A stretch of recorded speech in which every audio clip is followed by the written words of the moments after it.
Hello and welcome back to this fourth and final short video explaining how to extract grading performance data from the OptoMize version 4 software via the program performance and the quality assurance reports. You'll see that I have open in front of me the quality assurance report that we used in video number 3 to establish the 10% or near 10% QA of ROMO R0M0 primary graded cases.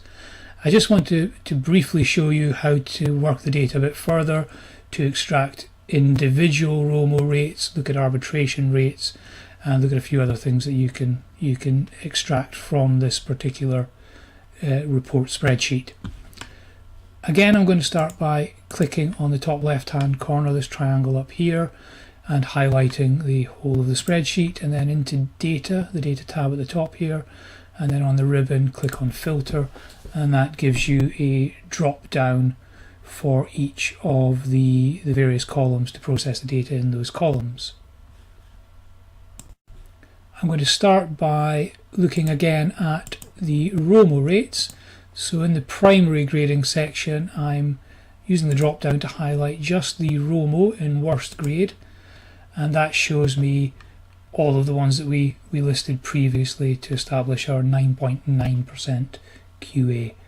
You'll notice as well that I've replaced all the grader identifiable data, so I've replaced names with grader numbers, and those obviously link to the table in section 5 of the program performance report. If I just switch back to the QA report, what I'm interested in here is the number of primary graded ROMO cases for, we'll use grader 155 in this first instance. Click on there, and that should allow me to highlight all of these and then copy and create a new sheet and just widen that a little bit, and then paste in there, and then we'll be able to see that grader 155, 101 of their primary graded ROMO cases went on for a second and potentially an arbitration and a ROG grade. So if we go into bearing that 101 in mind, if we go into the program performance, look at grader 155, primary graded ROMO cases were 1154.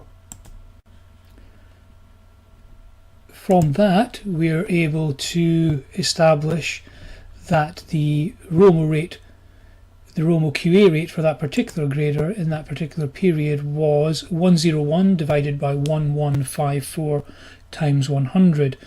That gives us a percentage rate of 8.75, which obviously is some way below the recommended 10%. What you find though is that over the course of a year that those numbers tend to level out, and each grader's work is subject to a 10% QA.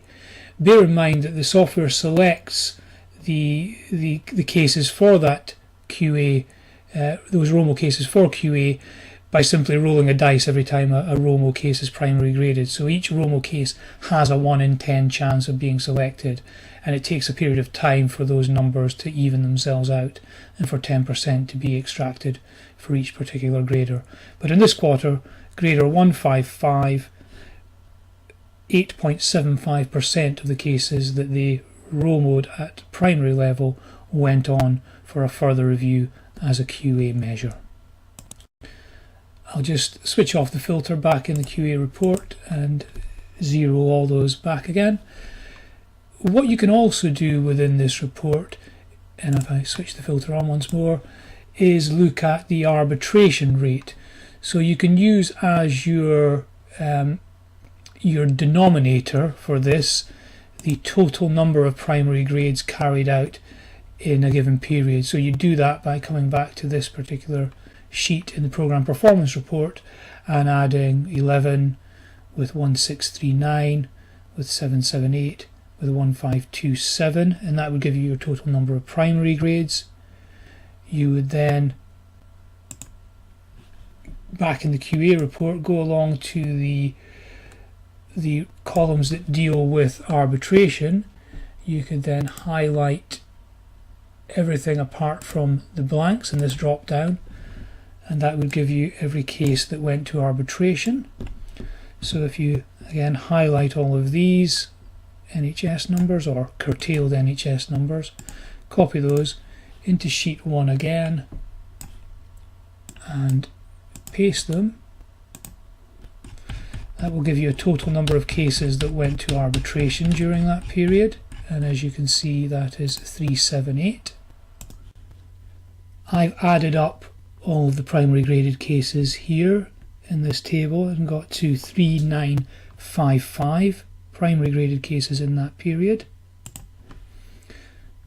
So I'll just note that there, 3955, and if you divide 378 by 3955 and multiply by 100, that gives us an arbitration rate for the program in that period of 9.5%. Okay, again I'll zero all of these values back again, then re-highlight and put the filter back on again. What you might want to look at next, for example, is the number of cases primary graded as R1M0, and from there you can establish how many in that class went on to have an arbitration grade, and indeed if any of those ended up with a referable level at ROG. And you can see whilst a number of them did have, I'm hoping that the vast majority have actually ended up in digital surveillance. But this gives you some idea of how many primary graded cases with a non-referable level subsequently went on to have a referable level, and you can work out a percentage for the whole program, or again you can focus on individual graders. You can do this for all grade levels. I appreciate that most of this data is available to drill down to from the integrator agreement reports, but what those integrator agreement reports don't show you is which particular grader is disagreeing with which secondary grader and vice versa. So it can be quite a useful way to establish patterns in grading performance and indeed shortcomings in grading performance.